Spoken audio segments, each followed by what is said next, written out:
बेहतरीन और धाकर चल रही है तो शुरू कर लेते हैं आज की बेहतरीन क्लास। बहुत ही बेहतरीन और इंपॉर्टेंट, जैसे कि हम पढ़ते जा रहे हैं डेली और आगे बढ़ते जा रहे हैं, अपने सिलेबस को आगे लेकर के चल रहे हैं। क्लास 12 का सिलेबस शुरू कर दिया हमने, क्लास 11 का सिलेबस हमने फिनिश कर लिया है। कॉकरोच और फ्रॉग रह गए हैं, कोई बात नहीं, उसे भी पढ़ाएंगे, घबराने की नहीं है बात, जब है हमारे बैच में यकीन का साथ। तो शुरू कर लेते हैं मेरे बाबू, आज की क्लास शुरू करेंगे मेरे प्यारे बच्चों। आज जो क्लास होगी उसमें हम मुख्य जो भूमिकाएं अदा करेंगे हमारे यहाँ वो होंगे रिप्रोडक्टिव ग्लैंड्स इन फीमेल्स, बात होगी मैमरी ग्लैंड्स की और शुरुआत करेंगे गैमीट्स के निर्माण की, गैमेटोजेनेसिस की।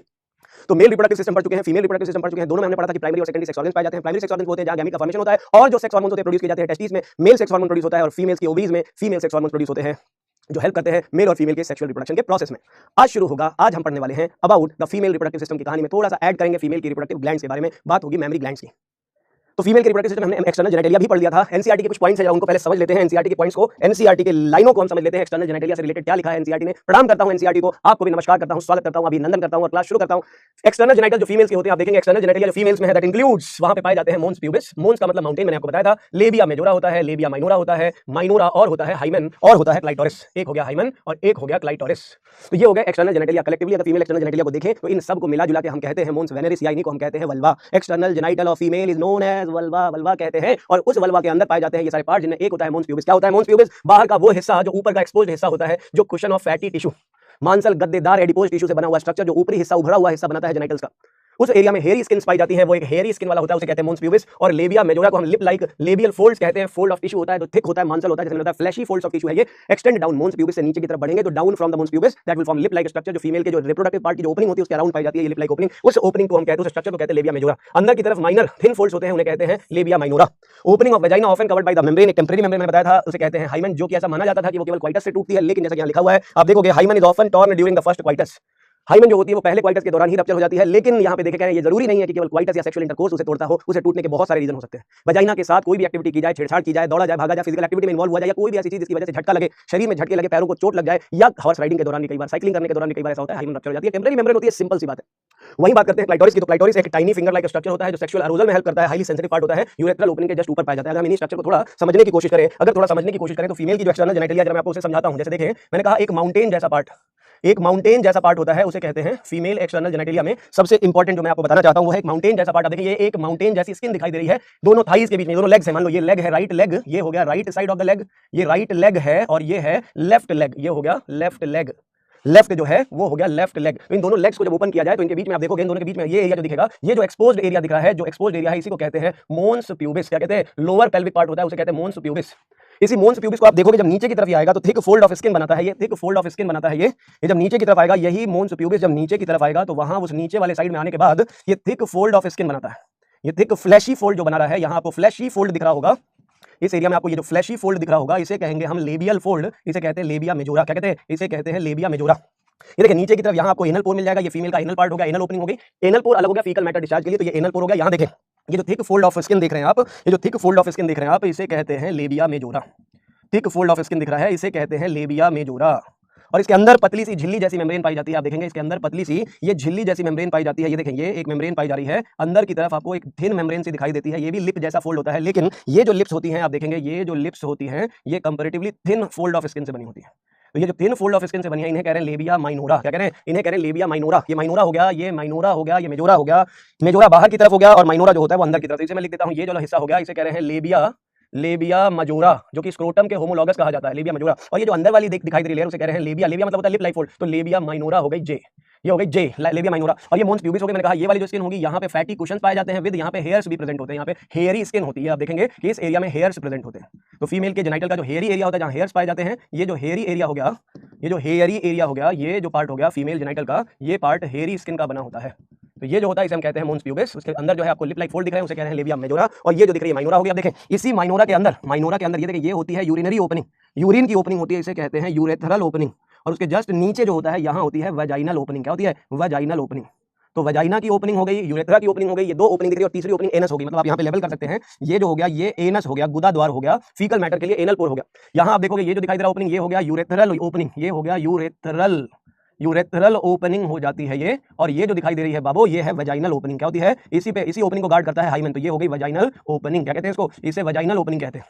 और यहाँ देखें कि ये हो गई आपकी एनल पोर, ये 3 ओपनिंग हो गई। और जहां लेबिया माइनोरा ऊपर की तरफ आप देखोगे, जहां माइनोरा ऊपर की तरफ मेम्ब्रेन फ्यूज कर रही है पिंक वाली, वहीं पे आपको टाइनी बहुत छोटा सा फिंगर जैसा स्ट्रक्चर दिखाई दे रहा है। ये फिंगर जैसा स्ट्रक्चर जो मेल्स के ग्लैंड्स पेनिस जैसा होमोलॉगस होता है, इस पॉइंट को हम लेवल कर सकते हैं, इस पॉइंट को हम लेवल कर सकते हैं एज, इसे हम लेवल कर सकते हैं एज क्लाइटोरिस। इसे क्या कहते हैं? इसे कहते हैं क्लाइटोरिस, जो मोस्ट सेंसिटिव ऑर्गन है, होमोलॉगस टू ग्लैंड्स पेनिस कहा जाता है। इसे कहते हैं homologous to glands penis, glands of penis. Homologous का मतलब इनकी ओरिजिन सेम है, ध्यान रखेंगे, इनकी ओरिजिन सेम है, इसलिए इन्हें होमोलॉगस कहा है। तो ये हो गई क्लाइटोरिस, ये एंटीरियर फ्यूजन जहां हो रहा है वहां क्लाइटोरिस है। नीचे की तरफ आप देखें ये यूरेथ्रा और ये वजाइना की ओपनिंग होती है, वजाइनल ओपनिंग होती है। ये लेबिया माइनोरा है और ये लेबिया मेजोरा है। क्या है? लेबिया माइनोरा और लेबिया मेजोरा। तो ये लेबियल फोल्ड है, लिप लाइक फोल्ड। तो फीमेल के रिप्रोडक्टिव सिस्टम का एक्सटर्नल जेनिटल पार्ट यही होता है। ये लिप लाइक फोल्ड जो दिख रहे हैं बीच में जो स्पेसेस आप देख पा रहे हो, स्पेस जैसा दिख रहा है, इसे कहते हैं, इन्हें हम वेस्टिब्यूल्स कहते हैं। क्या कहते हैं? इस स्पेस को हम कहते हैं वेस्टिब्यूल। यहां से आप लेवल कर सकते हो, ये जो स्पेस दिखाई दे रहा है इन्हें कहते हैं वेस्टिब्यूल। क्या कहेंगे? इन्हें कहेंगे वेस्टिब्यूल। ये जो स्पेस दिखाई दे रहा है इसे आप वेस्टिब्यूल कह सकते हो। क्या कह सकते हो? इसे आप वेस्टिब्यूलर स्पेस या वेस्टिब्यूल कहते हो। तो बस यही सिंपल है, लोकेशन वाइज आप ये समझ सकते हो फीमेल के जेनेटिलिया के ये सारे पार्ट्स होते हैं। ठीक है जी। अब करते हैं आगे की कहानी। अब चलते हैं अगले पार्ट पे, फीमेल के एक्सटर्नल जेनेटिलिया के बाद चलते हैं रिप्रोडक्टिव ग्लैंड, जो फीमेल की रिप्रोडक्टिव ग्लैंड्स होती हैं। जैसे मेल्स में पढ़ा था प्रोस्टेट ग्लैंड होती है, सेमिनल वेसिकल होती है, बल्बो यूरेथ्रल ग्लैंड होती है। फीमेल्स के भी रिप्रोडक्टिव सिस्टम के आसपास कुछ ग्लैंड्स होती हैं, बहुत मेजर तो नहीं बट इनके भी फंक्शंस हैं यहाँ पे, उसे हमें पढ़ना पड़ेगा। तो लिख लेंगे रिप्रोडक्टिव ग्लैंड जो फीमेल के जेनिटल्स के पास पाई जाती है। इन्हें 2 टाइप की ग्लैंड्स में क्लासिफाई किया गया है। There are 2 types of glands are present. 2 type की ग्लैंड्स पाई जाती हैं इनमें। यहाँ पे एक पहली जो ग्लैंड होती है उसे कहते हैं ग्रेटर वेस्टिब्यूलर ग्लैंड। क्या कहते हैं? इसे कहते हैं ग्रेटर वेस्टिब्यूलर ग्लैंड, मतलब वेस्टिब्यूल के स्पेस में पाई जाती है, इसलिए इनका नाम है ग्रेटर वेस्टिब्यूलर ग्लैंड्स। इन्हीं को कहते हैं ग्रेटर वेस्टिब्यूलर ग्लैंड, या इसी को कहते हैं बार्थोलिन्स ग्लैंड। इसी ग्लैंड को क्या कहते हैं बेटा? इसे कहते हैं बार्थोलिन्स ग्लैंड।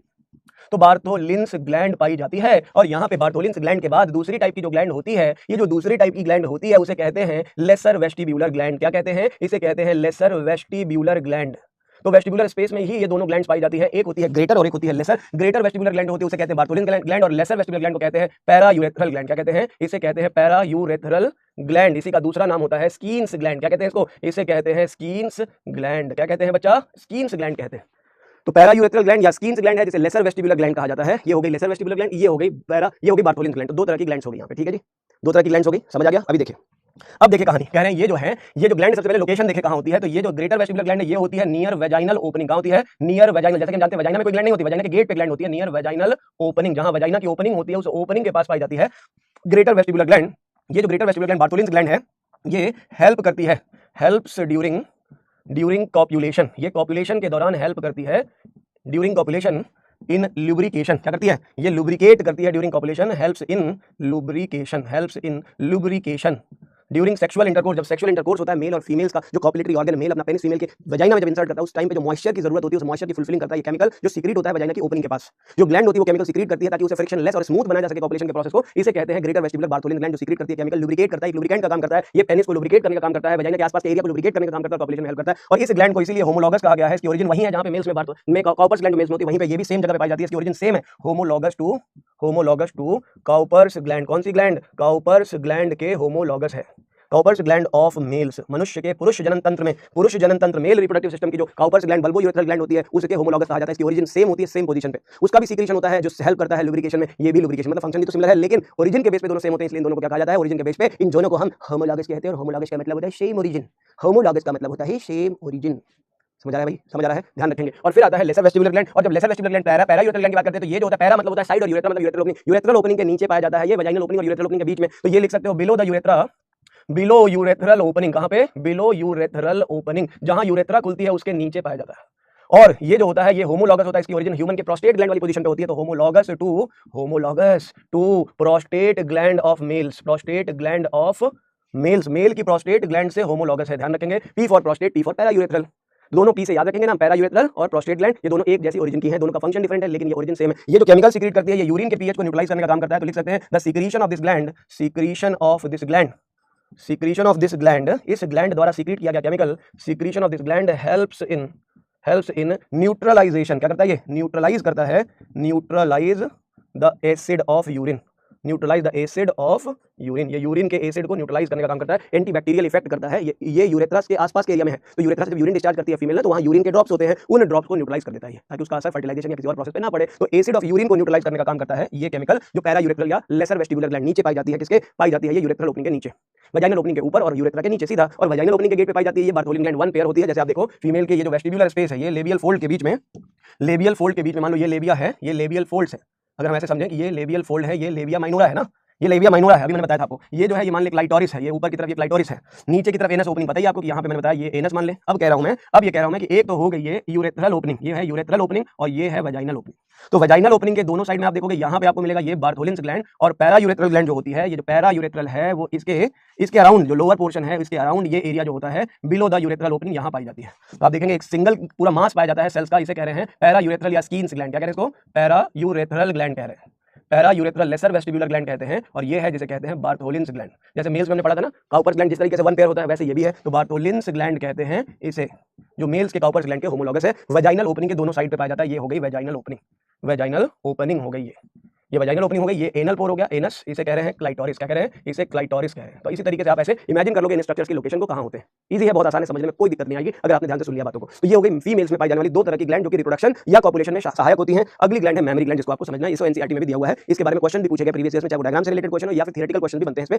सीधा कि मेमरी ग्लैंड से रिलेटेड क्या क्या इंपॉर्टेंट पॉइंट्स हैं डिस्कस करने, जरा ध्यान से सुनेंगे। मेमरी ग्लैंड यूनिक कैरेक्टर है मैमल्स का, सारे ही मैमल्स में एक यूनिक फीचर है, unique feature of all mammals. ये सारे ही मैमल्स में यूनिक फीचर होता है, unique feature of all mammals, सारे मैमल्स का यूनिक फीचर है ये, इसे कहते हैं मेमरी ग्लैंड। और ये जो होता है स्पेशली इन ह्यूमन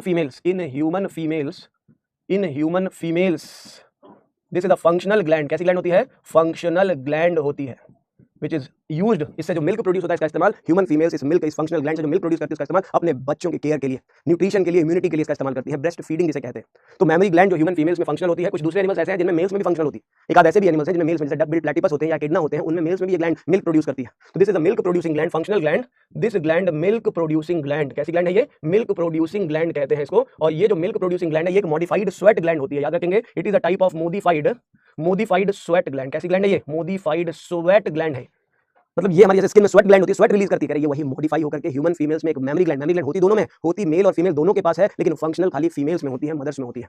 जो चाइल्ड बर्थ के बाद पोस्ट नेटल केयर के लिए जरूरी होता है, बच्चों में बेस्ट ब्रेस्ट फीडिंग के लिए जरूरी होता है, न्यूट्रिएंट्स प्रोवाइड करने के लिए, इम्यूनिटी डेवलप करने के लिए जरूरी होता है। तो milk producing gland which is modified sweat gland located होती है, ये ग्लैंड लोकेटेड होती है, located in upper thoracic region, upper part of the thoracic region, ऐसे सीधा लिख लिया, in the thoracic region, located in thoracic या चेस्ट रीजन, थोरैसिक या चेस्ट रीजन में पाई जाती है। ये ग्लैंड कहां पाई जाती है? चेस्ट रीजन में पाई जाती है। यहाँ ये जो आप देख रहे हो ये हिस्सा थोरैसिक रीजन है, ये चेस्ट रीजन है। फीमेल्स में ये मेमरी ग्लैंड जो होती है वो पाई जाती है, फंक्शनल होती है और प्यूबर्टी आने के बाद इसकी ग्रोथ शुरू होती है। फीमेल्स में जब प्यूबर्टी आती है तो उस समय सबसे पहले जो स्ट्रक्चर डेवलप होता है वो फीमेल्स के लिए यही ऑर्गन होता है, मेमरी ग्लैंड, वो डेवलप होती है, उसमें स्वेलिंग शुरू हो जाती है under the influence of hormones. तो सबसे पहले चीज हमने बताई, बताइए यूनिक फीचर है मैमल्स का। ह्यूमन फीमेल्स में फंक्शनल ग्लैंड होती है, फीमेल में मिल्क प्रोड्यूसिंग ग्लैंड से कहते हैं, मॉडिफाइड स्वेट ग्लैंड होती है और लोकेटेड होती है चेस्ट रीजन में।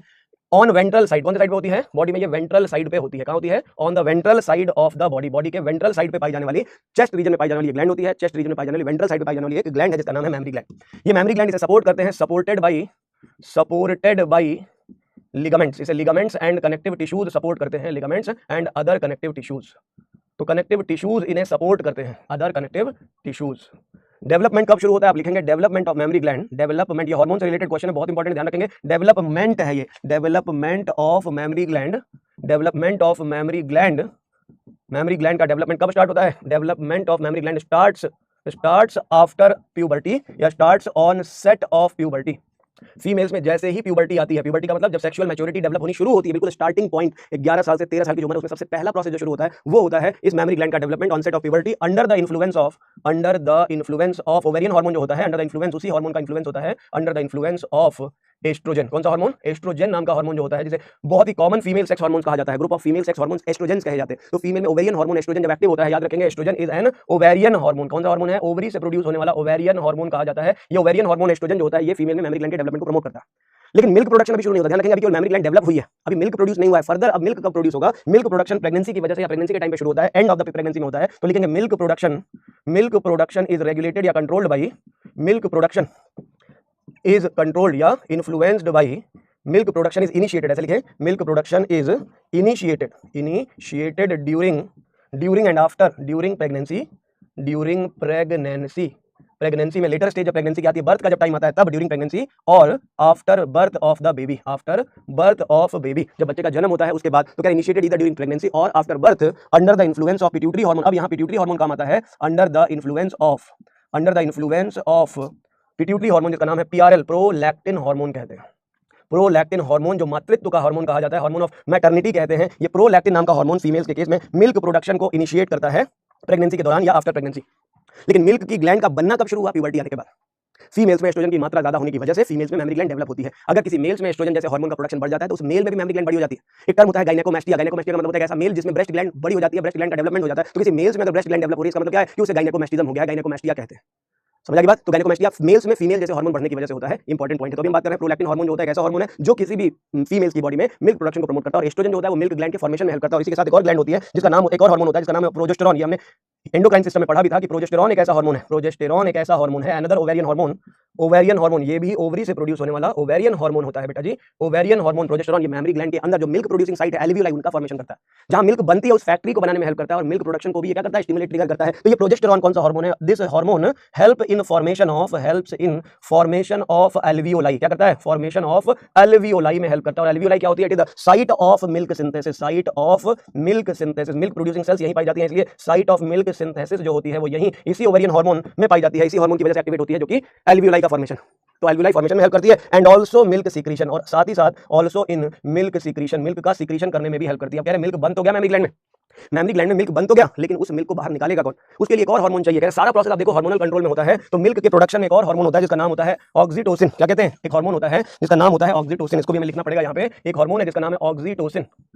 ऑक्सीटोसिन इसका सिंथेटिक फॉर्म होता है, इसका सिंथेटिक फॉर्म होता है जिसे कहते हैं पाइटोसिन। मतलब इसको सिंथेसाइज भी कर लिया, आर्टिफिशियली भी बना लिया है, पाइटोसिन कहते हैं। तो या तो ऑक्सीटोसिन कह लो या पाइटोसिन कह लो। ये पिट्यूटरी ग्लैंड के पोस्टीरियर पार्ट में स्टोर होता है, इसका प्रोडक्शन हार्मोन करता है। ये हाइपोथैलेमस इसका प्रोडक्शन करता है। तो oxytocin is stored in posterior lobe of pituitary. कहां स्टोर्ड रहता है? पोस्टीरियर पिट्यूटरी में स्टोर्ड रहता है। और ये हार्मोन जो ऑक्सीटोसिन होता है इट इज कॉल्ड, मैंने बताया था आपको, it is called birth hormone. इसे कहते हैं बर्थ हार्मोन, और साथ ही साथ इसे कहते हैं एंड मिल्क इजेक्शन हार्मोन। इसी हार्मोन को मिल्क इजेक्शन हार्मोन भी कहते हैं। तो मिल्क इजेक्शन हार्मोन भी कहते हैं बेटा जी, और इसी को बर्थ हार्मोन भी कहते हैं। मतलब मेमरी ग्लैंड में जो मिल्क बन चुकी है उस मिल्क को बाहर निकालने में कौन सा हार्मोन मदद करेगा? उसका नाम है मिल्क इजेक्शन हार्मोन। इसका नाम है ऑक्सीटोसिन। सिंथेटिक फॉर्म में जो ऑक्सीटोसिन है उसे पाइटोसिन। तो एक तो बच्चे के जन्म में भी हेल्प कर रहा है ये, और दूसरा मिल्क के इजेक्शन में भी हेल्प कर रहा है। ऑक्सीटोसिन एक खुशी का हार्मोन भी कहा जाता है, इसे माना जाता है ये हार्मोन प्लेजर का हार्मोन, हार्मोन ऑफ हैप्पीनेस कहा जाता है। तो इंसानों की हैप्पीनेस के लिए भी ये हार्मोन है। और मदर की बॉडी में मिल्क इजेक्शन, इसका मतलब मदर की बॉडी में मिल्क का इजेक्शन ये हैप्पीनेस का पार्ट है। अगर देखा जाए तो एक मदर जो कि अपने बच्चे को मिल्क को नरिश कराती है, फीड कराती है, उसके लिए हैप्पीनेस की बात है कि शी इज गिविंग। एक तो उसने अपने बच्चे को जन्म दिया, और दूसरा अपने बच्चे को नरिश कर रही है, फीड। इस दुनिया में आए हुए अपने बच्चे को अपने खुद के मिल्क और अपने खुद के खून से बना हुआ फूड जो बच्चों के लिए बना रही है, अपने उन खून से उसकी सिंचाई कर रही है, उस बच्चे को न्यूट्रिएंट प्रोवाइड कर रही है, इम्यूनिटी डेवलप करा रही है। तो एक फील ऑफ सेटिस्फैक्शन आता है मदर के माइंड में, मदर हैप्पी फील करती है। हैप्पीनेस हार्मोन कहा जाता है ऑक्सीटोसिन को, जो कि मिल्क पिलाने से भी हैप्पीनेस आती है मदर में। अगर मदर की डाइट अच्छी है, मदर का फूड अच्छा है, मदर की लाइफ स्टाइल अच्छी है, सब कुछ ठीक ठाक चल रहा है, कोई डिजीज या कोई प्रॉब्लम नहीं है, तो this oxytocin is the hormone जो कि मदर को खूब सारा हैप्पीनेस देता है, न्यूट्रिशन प्रोवाइड कर अपने बच्चे को फूड देने के बाद।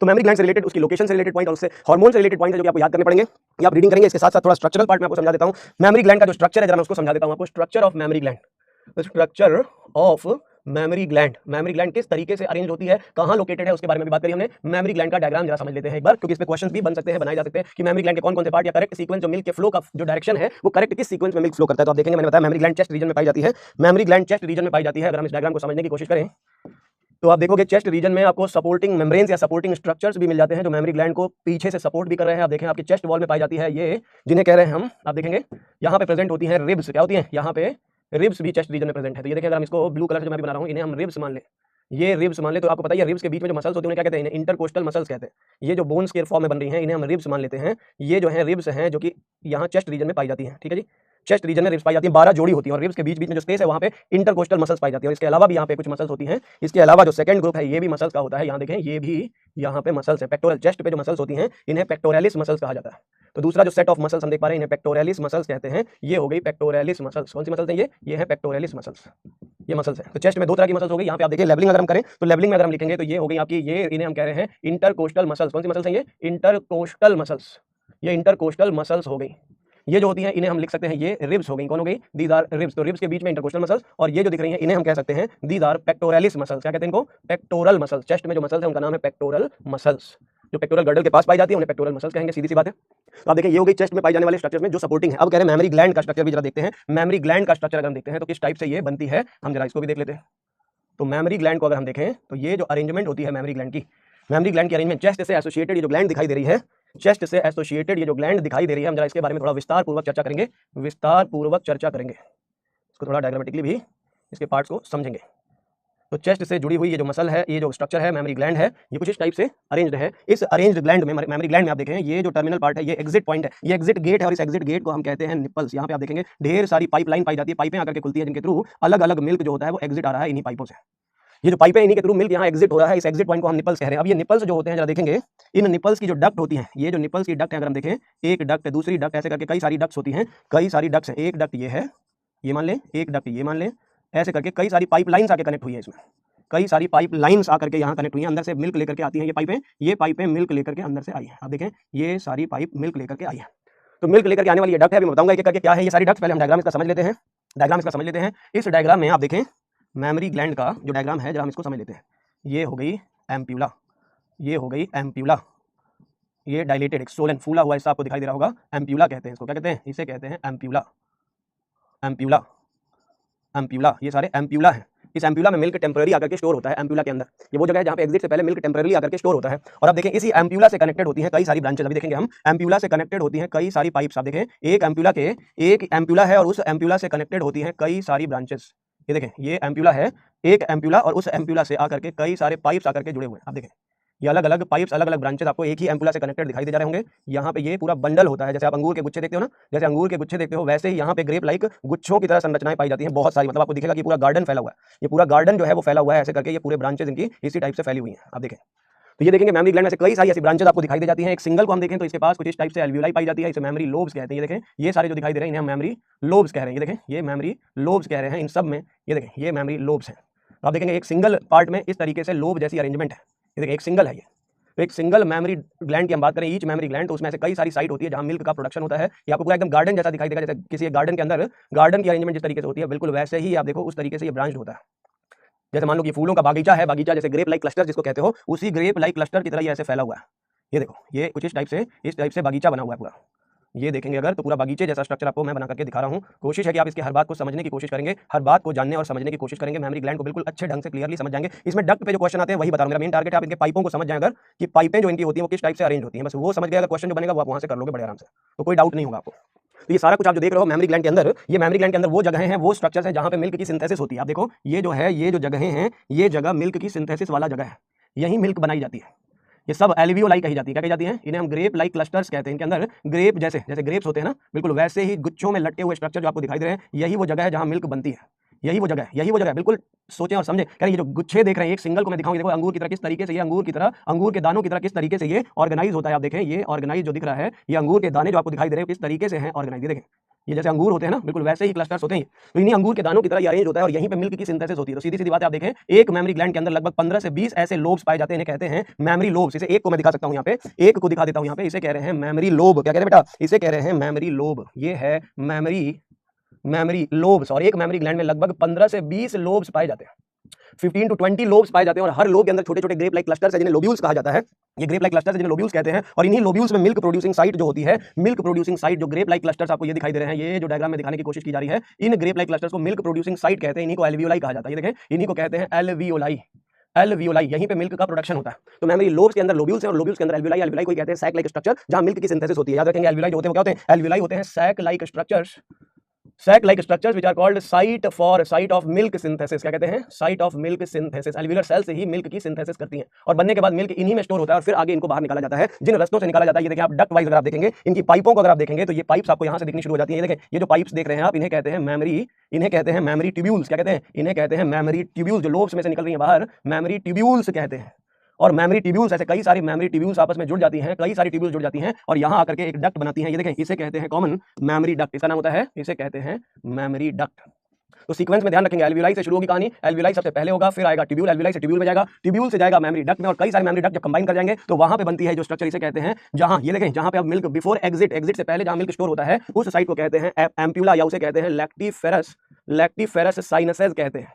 डायलेटेड वाइड एक चैम्बर जैसा दिख रहा होगा, इसे साइनस कहते हैं या लैक्टिफेरस एम्प्यूला कहते हैं। बहुत इंपॉर्टेंट क्वेश्चन है, सीक्वेंस बहुत इंपॉर्टेंट है। सबसे पहले मिल्क बनेगा एल्वियोलाई में, एल्वियोलाई से ट्यूब्यूल में जाएगा, ट्यूब्यूल से होता हुआ मेमोरी ट्यूब्यूल से मेमोरी डक्ट में जाएगा, इन्हें हम मेमोरी ट्यूब्यूल्स कह रहे हैं, मेमोरी ट्यूब्यूल्स कह रहे हैं। और फिर मेमोरी डक्ट, और मेमोरी डक्ट से लैक्टिफेरस डक्ट में आता है, मेमोरी डक्ट से ये आता है लैक्टिफेरस साइनस या एम्पुला में, और फिर आता है एम्पुला से। आप देखें एम्पुला के बाद की कहानी देखें, ये जो पाइपलाइन दिखाई दे रही है, ये जो पाइपलाइन दिखाई दे रही है, चाहे वो इसकी बात कर लें चाहे वो हम इसकी बात कर लें, ये सारे मिलकर के आप देखें, ये सारे जो मिल रहे हैं एक दूसरे के साथ, अगर हम इनकी बात कर लें तो इन्हें कहते हैं लैक्टिफेरस डक्ट। क्या कहते हैं? लैक्टी बाहर निकलता है। आप देखें लैक्टिफेरस डक्ट अपनी अपनी डक्ट लेकर के, सेपरेट डक्ट लेकर के बाहर जाती है। देखें लैक्टिफेरस डक्ट की अपनी अपनी डक्ट, ये सारी अपनी अपनी डक्ट लेकर के ये बाहर जाते हैं। ये सारी लैक्टिफेरस डक्ट अपनी अपनी डक्ट लेकर के बाहर खुलती है। इस पॉइंट को हम कहते हैं, इस जगह को हम कहते हैं निपल्स। इन्हें क्या कहते हैं? इन्हें कहते हैं निपल्स। क्या कहते हैं बेटा जी? इसे कहते हैं, इसे कहते हैं, इसे कहते हैं निपल्स।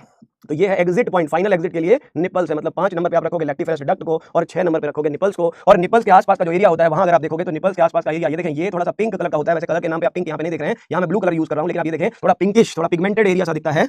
ये थोड़ा पिंकिश या पिगमेंटेड एरिया दिखाई देता है अराउंड द निपल्स। और निपल्स के चारों तरफ आपको थोड़ा सा ये पिंक कलर का ये थोड़ा सा एरिया दिखाई देगा। ये कलर का जो एरिया दिखाई देता है इसे कहते हैं, इस पिगमेंटेड एरिया को कहते हैं एरियोला। क्या कहते हैं? इसे कहते हैं एरियोला। उस पिगमेंटेड एरिया को एरियोला कहते हैं।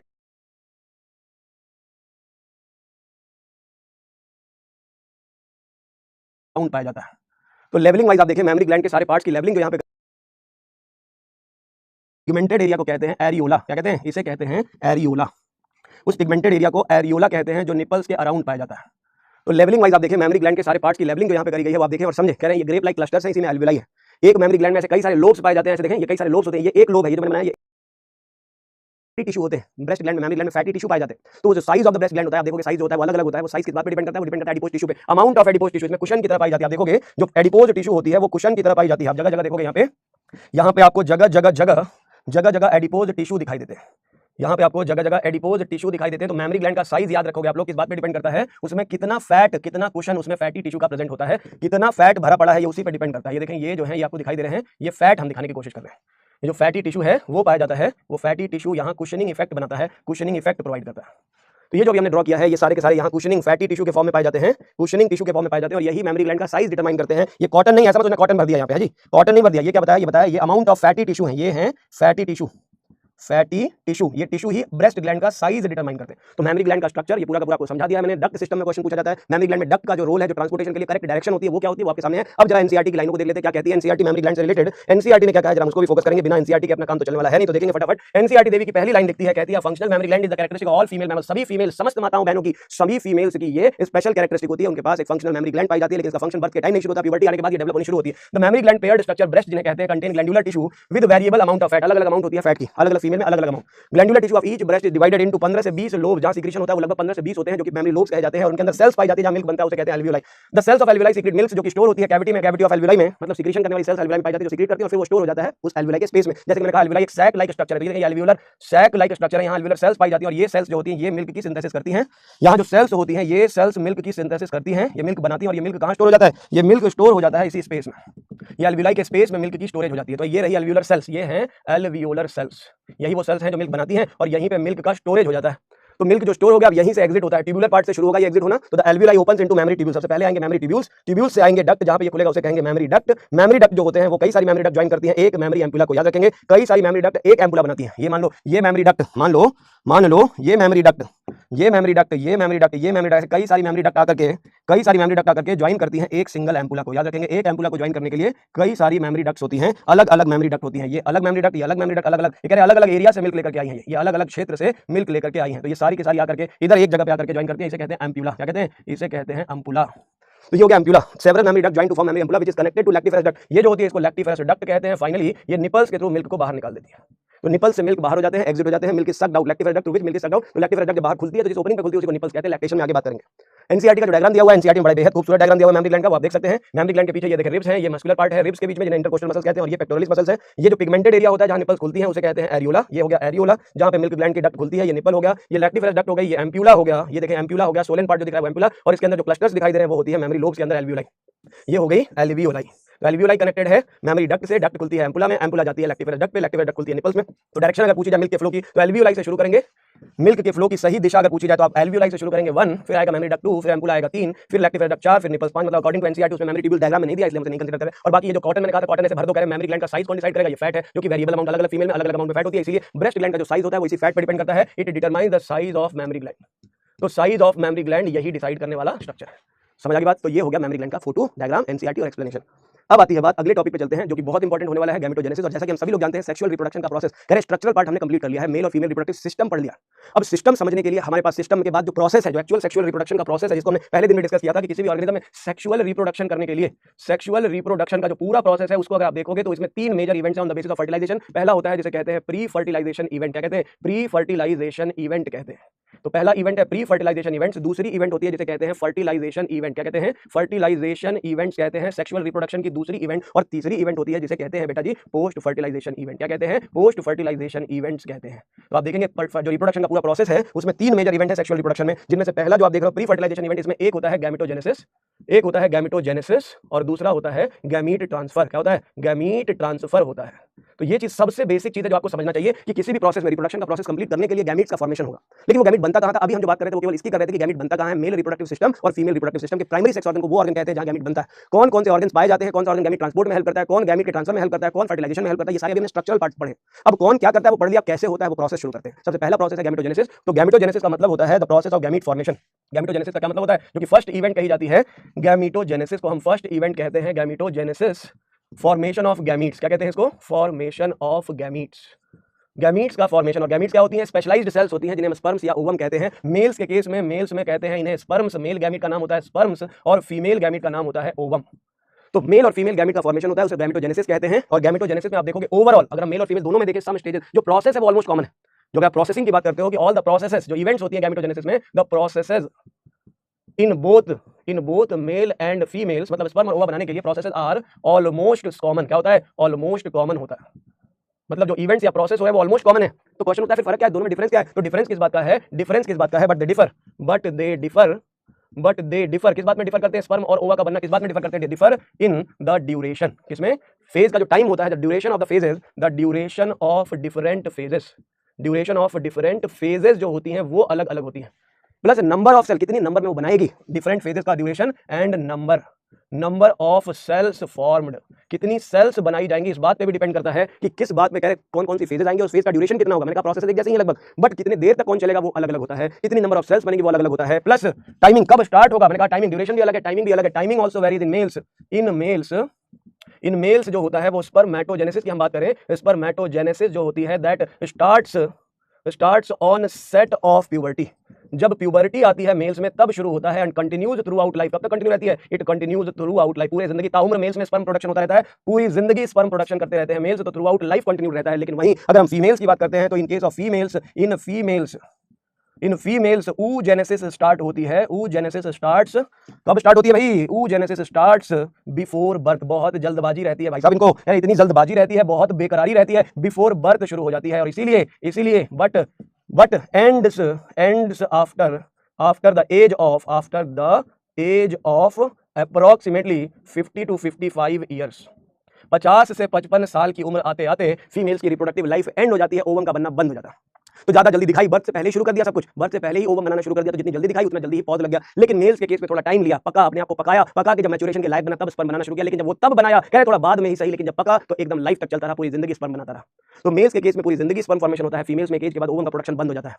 मेल्स के केस में स्पर्म फॉर्मेशन प्यूबर्टी आने के बाद शुरू होती है, लेकिन फीमेल्स में ये बर्थ से पहले ही शुरू हो जाती है। टाइमिंग्स अलग है, ड्यूरेशन अलग है, और मैच्योरेशन के लिए स्पर्म को ओवम नहीं चाहिए, लेकिन ओवम को मैच्योरेशन के लिए स्पर्म चाहिए। ये चीज भी आप आगे पढ़ोगे। अभी मैं आपको बेसिक चीजें बता रहा हूं। मैंने कहा कुछ फेजेस की अगर हम बात करें तो फेजेस कॉमन है।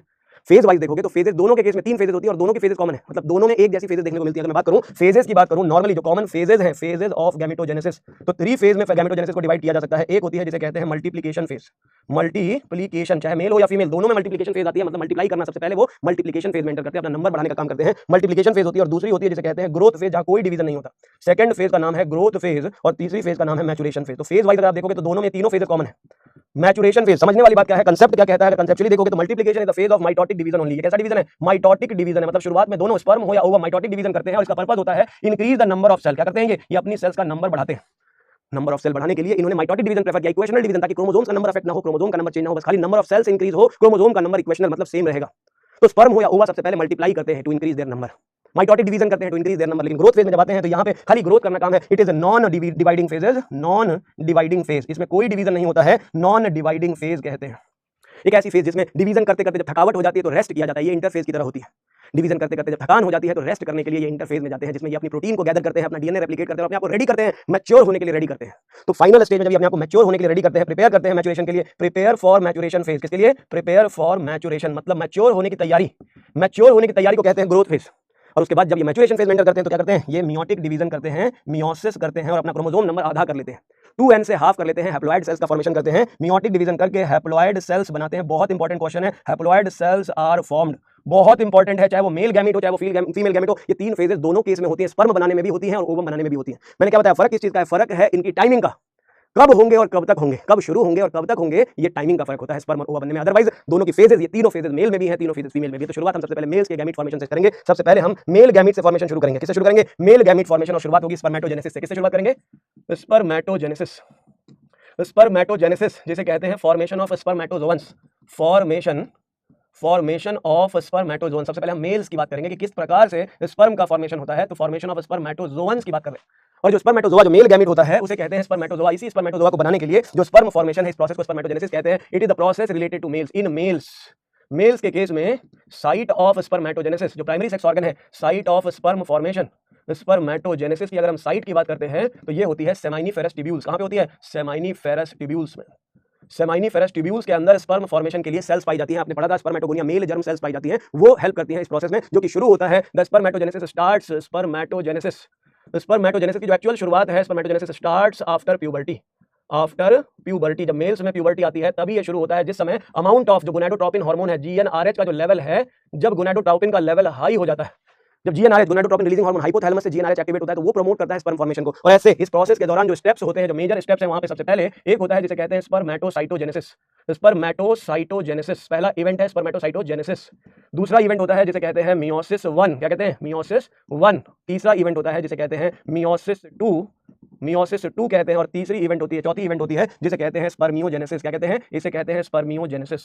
तो स्पर्म फॉर्मेशन का प्रोसेस सेमाइनिफेरस ट्यूब्यूल्स के अंदर होता है, 4 स्टेप्स में होता है, 4 स्टेप्स, पूरा का पूरा स्पर्म फॉर्मेशन 4 स्टेप्स में कंप्लीट होता है। पहला स्पर्मेटोसाइटोजेनेसिस, दूसरा स्टेप होता है मियोसिस 1, तीसरा होता है मियोसिस 2, चौथा होता है स्पर्मियोजेनेसिस। इसी को कहते हैं स्पर्मेटेलियोसिस। क्या कहते हैं? स्पर्मेटेलियोसिस कहते हैं। तो स्पर्म फॉर्मेशन का प्रोसेस हम समझेंगे, डायग्राम के थ्रू भी समझाऊंगा मैं आपको, सिंपल स्टेप्स में है, आप देखेंगे। स्पर्म का फॉर्मेशन शुरू होता है सबसे पहले, जो स्पर्म मदर सेल्स होती हैं उन्हें कहते हैं स्पर्मेटोगोनिया। स्पर्म मदर सेल्स होती हैं स्पर्मेटोगोनिया। ध्यान से सुनेंगे, एक सेल होती है जिसे कहते हैं स्पर्मेटोगोनिया।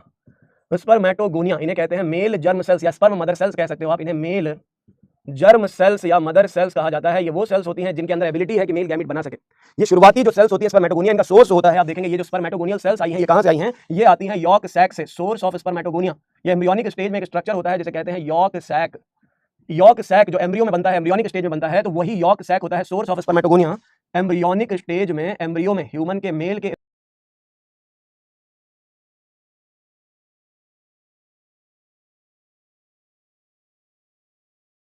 एम्ब्रियो में, ह्यूमन के मेल के एम्ब्रियोनिक स्टेज में या फीमेल में, दोनों के केस में यॉक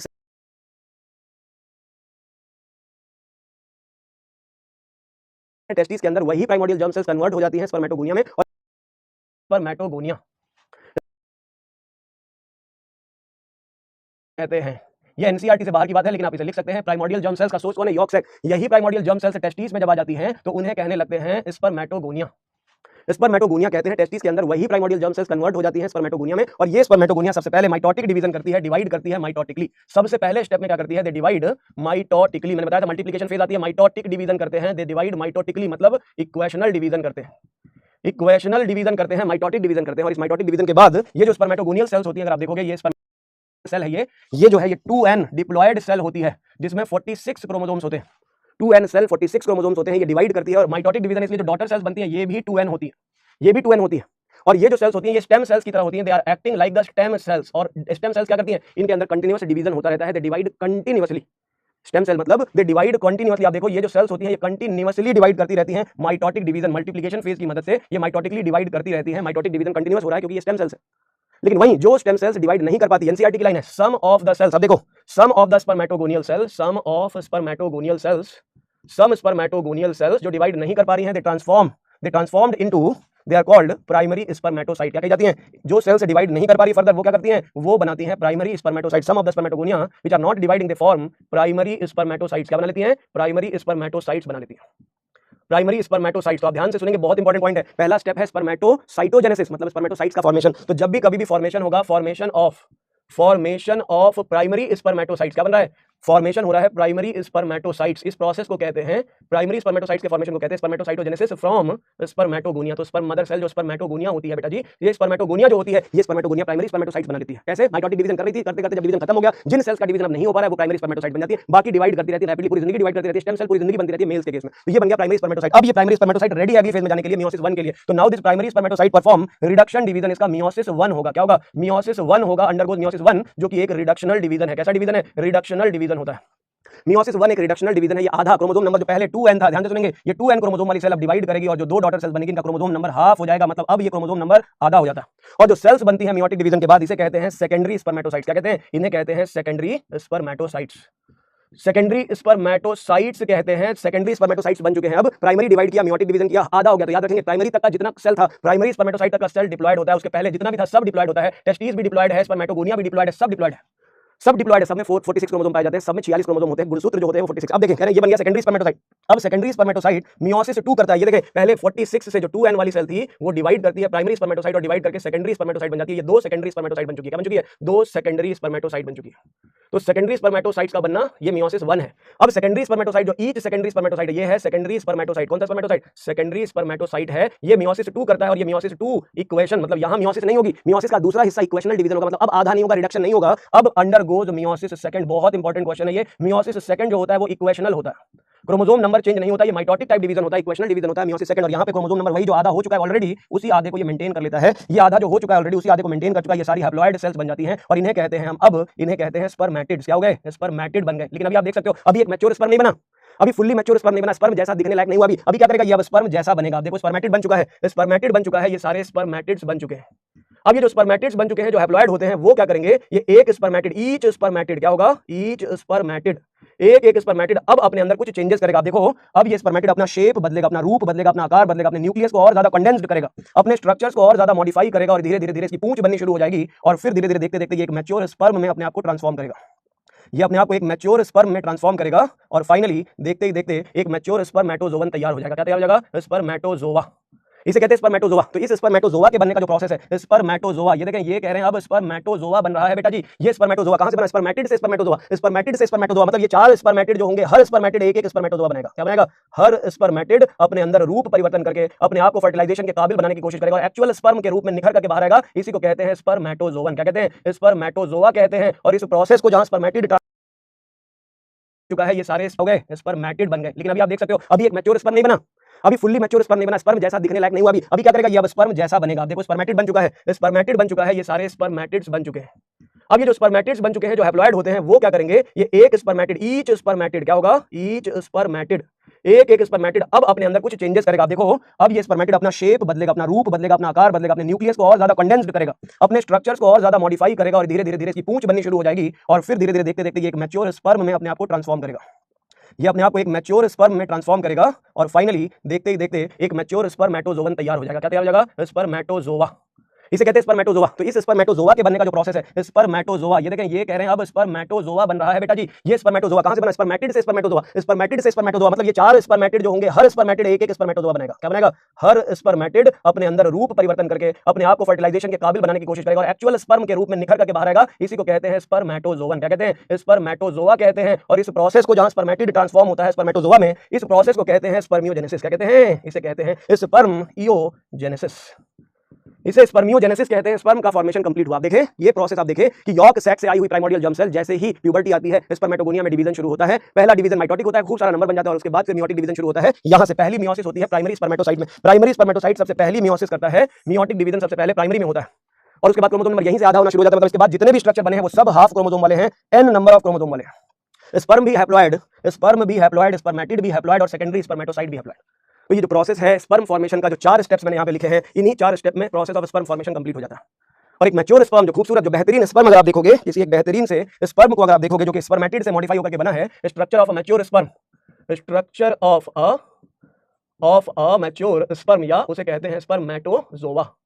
एक स्पर्म या स्पर्मेटोजोआ की अगर हम बात करें तो ये स्पर्म जो होता है, इसके 3 पार्ट्स मेजर अगर आप देखोगे तो इसमें पाया जाता है। एक स्पर्म हेड होता है मेजर, लेकिन उसके बाद नेक भी एसोसिएटेड होता है, तो आप हेड लिखें और लिखें हेड के बाद नेक होता है। सेकंड मेजर पार्ट होता है मिडल पीस, और फिर होता है मिडल पीस के बाद टेल, मतलब तीसरा पार्ट, 4 पार्ट्स अगर वैसे देखा तो 4 पार्ट्स हो गए, लेकिन हम मेजरली देखें तो head, middle piece and tail region में डिवाइडेड होता है।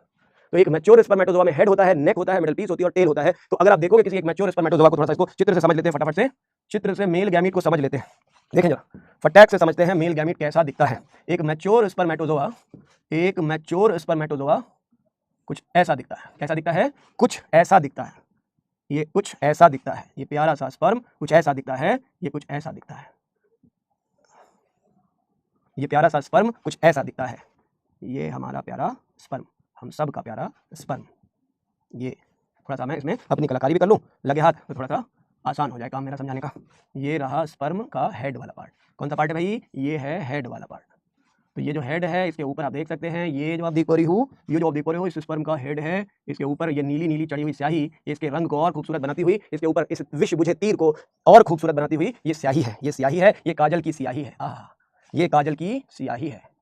ये देखें, ये इसका न्यूक्लियस है। कौन है ये इसका न्यूक्लियस। स्पर्म का सबसे इंपॉर्टेंट पार्ट है इसका न्यूक्लियस, क्योंकि यही वो क्रोमोसोम, यही वो स्ट्रक्चर है जिसके थ्रू पेरेंट्स का क्रोमोसोम, फादर का क्रोमोसोम जो होता है वो बच्चों में ट्रांसफर हो जाता है। तो ये देखें, ये रहा न्यूक्लियस। तो न्यूक्लियस हो गया, नेक हो गया, मिडिल पीस हो गई। मिडिल पीस में देखेंगे आप कुछ बेहतरीन से स्ट्रक्चर्स और उनकी अरेंजमेंट।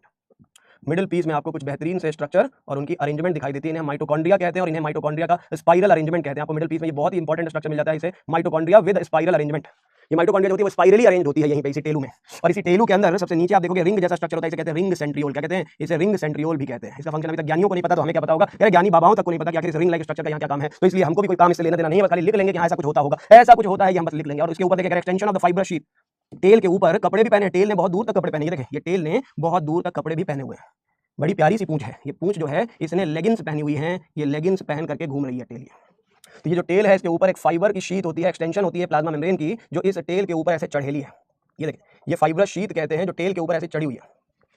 तो स्पर्म के लिए आप देखें कि स्पर्म का जो स्ट्रक्चर है, ये स्पर्म का स्ट्रक्चर, ये आपके लिए यहाँ पे समझने वाली बात। मैंने कहा हेड, नेक, इन्हीं को पहले लेवल कर लेते हैं। पहले अपने इन्हीं पार्ट्स को लेवल कर लेते हैं फटाफट से। सबसे पहले शुरुआत करते हैं लेवलिंग की, यहाँ से शुरू करते हैं। ये हो गया हेड, स्पर्म का हेड, ऐसे लिखें, ये हेड पोर्शन हो गया। ये हो गई नेक, ये हो गई नेक वाली, ये नेक वाला पार्ट हो गया। ये हो गया मिडिल पीस, ये हो गया मिडिल पीस, और ये हो गई टेल। क्या हो गई? टेल हो गई। तो पार्ट वाइज अगर आप लेवल करेंगे, नाम लिखेंगे, तो पार्ट वाइज इधर हमने लिखा हेड। ये कौन है? ये है हेड, मतलब स्पर्म का भी अपना हेड है, स्पर्म का भी मस्तिष्क है, सोचे। उसके बाद स्पर्म हेड के बाद आता है ये नेक है, उसका गला, गर्दन है उसकी, ये उसका मिडिल वाला हिस्सा है, मिडिल पीस कहा जाता है, इसे कहते हैं मिडिल पीस। और ये आती है पीछे वाली हिस्से में टेल। पूरा टेल, आखिर तक टेल ही टेल है पूरा।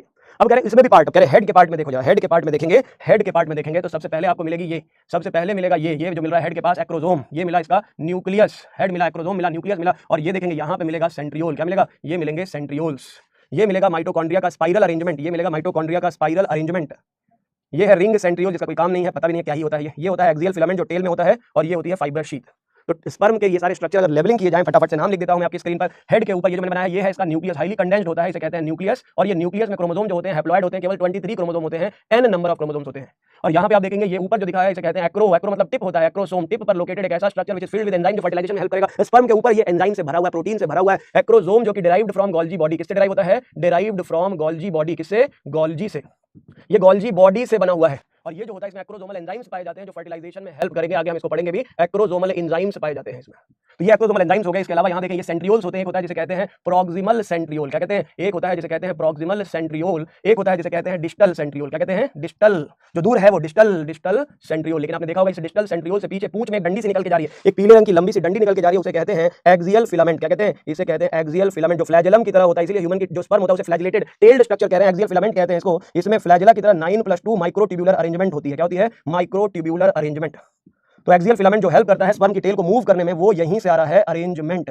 ये एक्सियल फिलामेंट डिस्टल सेंट्रियोल से ही ओरिजिनेट हुई। और ये माइटोकॉन्ड्रियल स्पाइरल है। ये माइटोकॉन्ड्रिया का स्पाइरल अरेंजमेंट आप देख पा रहे हो इधर जो दिख रहा है, ये बीच में स्पाइरल माइटोकॉन्ड्रिया इसे कहते हैं। क्या कहते हैं? इसे कहते हैं स्पाइरल माइटोचॉन्ड्रिया। तो स्पाइरल माइटोकॉन्ड्रिया, इसे वैज्ञानिकों ने और नाम दिया, इसे नेबेनकर्न भी कहा जाता है। स्पाइरल माइटोकॉन्ड्रिया की अरेंजमेंट इसे नेबेनकर्न कहते हैं। और टेल के ऊपर एक शीत पाई जाती है, इसे फाइब्रस शीत कहते हैं।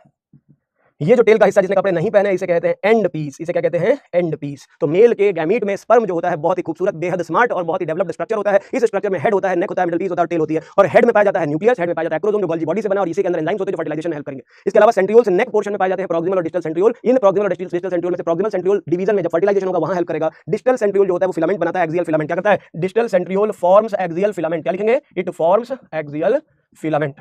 मैंने एक और फिलामेंट वहां पे एक और सेंट्रियोल लिखा है, लेकिन उसका फंक्शन साइंटिस्ट लोगों ने नहीं डिफाइन किया है, तो हम यहाँ पे लिख सकते हैं ring centriole of unknown function. क्या लिखेंगे? लिखेंगे ring centriole for unknown function, मतलब फंक्शन नहीं मालूम। बस ऐसा सोचा जाता है, ऐसा माना जाता है कि माइटोकॉन्ड्रिया को नीचे लुढ़क जाने से बचाता है, माइटोकॉन्ड्रिया को नीचे गिरने से बचाता है, ऐसा माना जाता है, अदरवाइज और कोई बेसिक फंक्शन इसका नहीं है।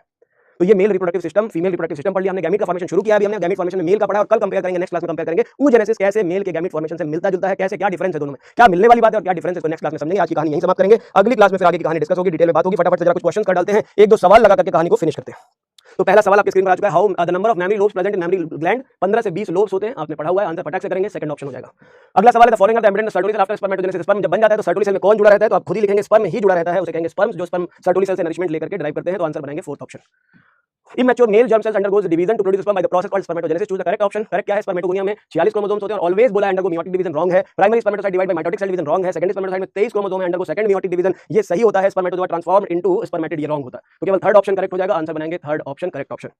Spermatogenesis is the process of formation of sperms from spermatid, sperms को स्पर्मेटिड से बनाना स्पर्मियोजेनेसिस कहा जाता है। इसमें क्वेश्चन में पूछा है स्पर्मियोजेनेसिस क्या होती है, तो पहला ही ऑप्शन सही है, स्पर्म का फॉर्मेशन स्पर्मेटिड से होना, आंसर बनेगा फर्स्ट। तो ये सारे रॉन्ग हो गए। टू प्रोड्यूस 200, अगर हमें 200 स्पर्म बनाने हैं तो कम से कम, जैसे कि हमें पढ़ा अभी, एक प्राइमरी स्पर्मेटोसाइट जो होता है वो कम से कम 2 सेकेंडरी बनाता है।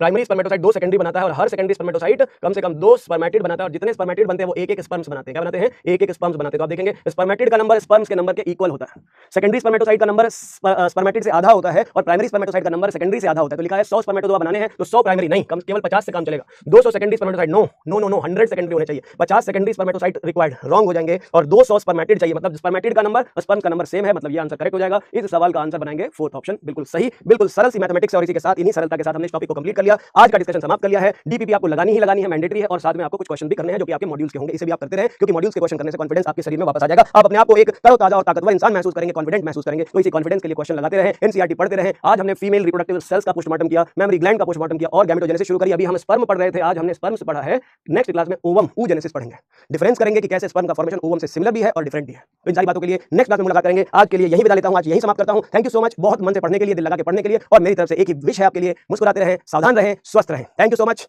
Love you, bye bye.